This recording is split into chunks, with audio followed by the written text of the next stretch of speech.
សួស្តីបងប្អូនទាំងអស់គ្នាថ្ងៃនេះខ្ញុំបានមកដល់ K-Mall ភ្នំពេញនៅផ្លូវវែងស្រេងហើយខ្ញុំក៏ចង់ជួប Tech YouTuber យើងម្នាក់ផងដែរគាត់ឈ្មោះ Tech Plus KH បងប្អូនយើងប្រហែលជាស្គាល់គាត់ហើយបាទអញ្ចឹងសូមនិយាយ Hello មួយមើលទៅ audience របស់ខ្ញុំ សួស្តីបងប្អូនទាំងអស់គ្នាខ្ញុំឈ្មោះ Hoki មកពី Tech Plus KH អូខេហ្នឹងហើយបងប្អូនយើងចាប់អារម្មណ៍ពីទូរស័ព្ទអីគាត់ធ្វើទៅលើអញ្ចឹងអីអញ្ចឹងទៅណាដូចគ្នាទេ ចឹងអីចឹងទៅ ខ្ញុំចង់កាត់អាដឹងចេញអត់ចឹងនិយាយខ្ញុំជឿកាត់ដឹងចេញមែនតា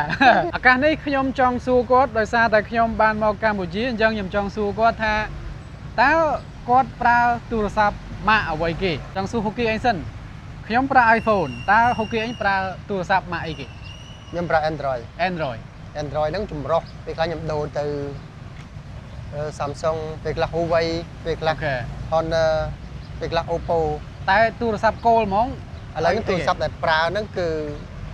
Honor Magic 6 Pro ឥឡូវហ្នឹងណាល្អណាស់ហើយក៏មិនសូវយូរប្រហែលណាខ្ញុំចូលចិត្ត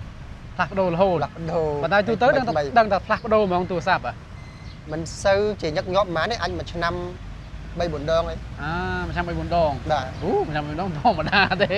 ដូរច្រើនណាហេតុអីបានជា Hoki ឯងសម្រាប់ចិត្តប្រើ Honor Honor ឥឡូវហ្នឹងតម្លៃសមរម្យបាទតម្លៃសមរម្យហើយមានអីគ្រប់យ៉ាងដែលខ្ញុំត្រូវការទីមួយ speaker លឺល្អអេក្រង់ច្បាស់ល្អអេក្រង់ការពារភ្នែកភាពតាន់ធន់រឹងមាំកាមេរ៉ា decent គ្រាន់បើ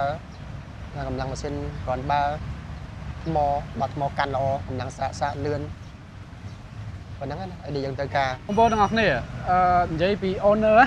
អ្វីដែលគាត់ mention មិញគាត់ប្រើ Honor Magic 6 Pro ហ្នឹងហើយអាហ្នឹងវាជា flagship ហីចេញពី Honor មកបងប្អូនណាហើយទូរស័ព្ទហ្នឹង design វាស្អាតអេក្រង់វាធន់ល្អ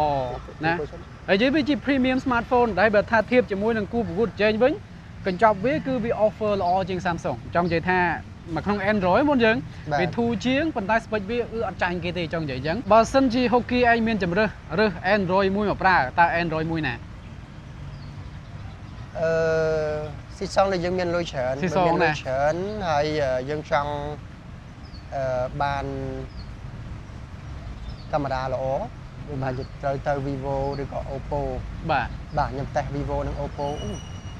កាមេរ៉ាវា best of the best មកអញ្ចឹងបាទតើអាចលើស Honor វាប្រើលើសបាទចុះបើសិនយើងនិយាយពីវីដេអូវិញតើ Honor Magic 6 Pro ដែល Hoki ឯងប្រើហ្នឹងវានៅក្នុងកម្រិតណាដែរបើសិនយើងឲ្យជាភាគរយបើធៀបមួយ brand top ផ្សេងណាក្នុង Android ធៀបមួយ Samsung Oppo ខ្ញុំគិតថាវា9ទាំងអស់ហើយពួក flagship ណាហ្នឹងហើយគ្រាន់តែថាបើនិយាយពី experience នៃការប្រើខ្ញុំប្រើវាមិនសូវជាបានគ្រប់សណារីយ៉ូទេ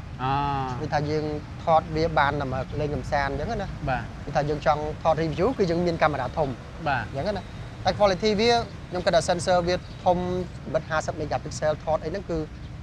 វាបូកេបាទស្អាតត្រូវហើយ detail ល្អ 4K 8K អីហ្នឹងគឺពួកហ្នឹង color ស្អាតតា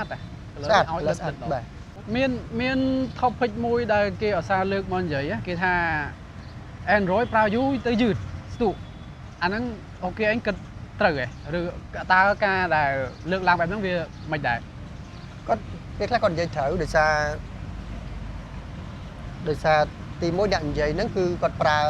mid range អីចឹងណាឬក៏គាត់ធ្លាប់ប្រើគាត់ធ្លាប់កាត់ខ្លួនឯងទៅបាទដល់ពេលអញ្ចឹងមួយឆ្នាំពីរឆ្នាំវាធ្លាក់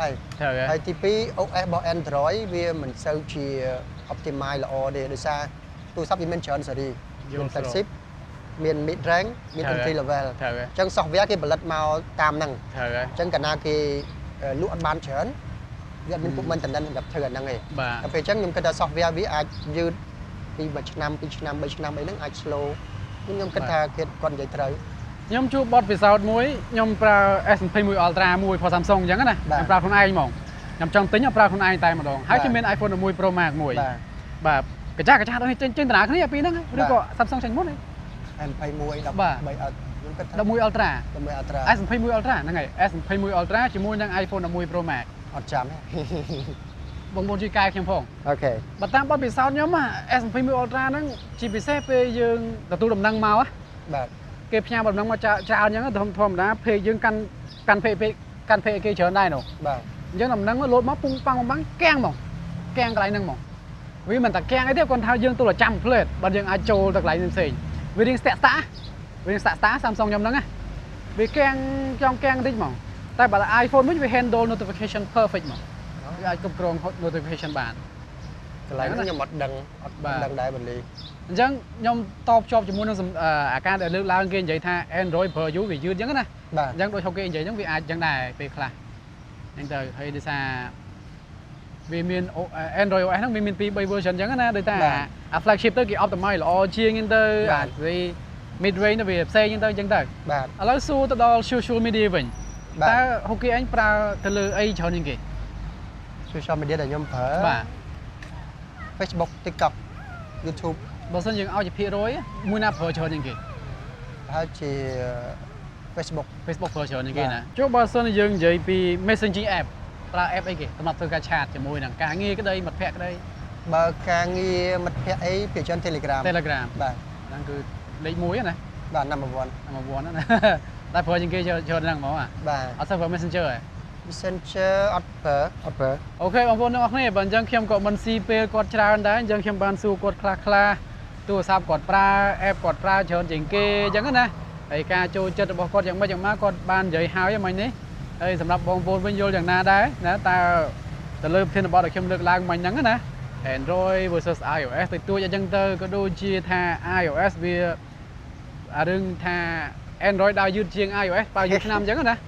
អាហ្នឹងបងប្អូនយល់យ៉ាងណាដែរអាចតម្លាក់នៅក្នុង comment section ខាងក្រោមអញ្ចឹងខ្ញុំមានតែប៉ុណ្្នឹងទេអរគុណសម្រាប់ការទស្សនា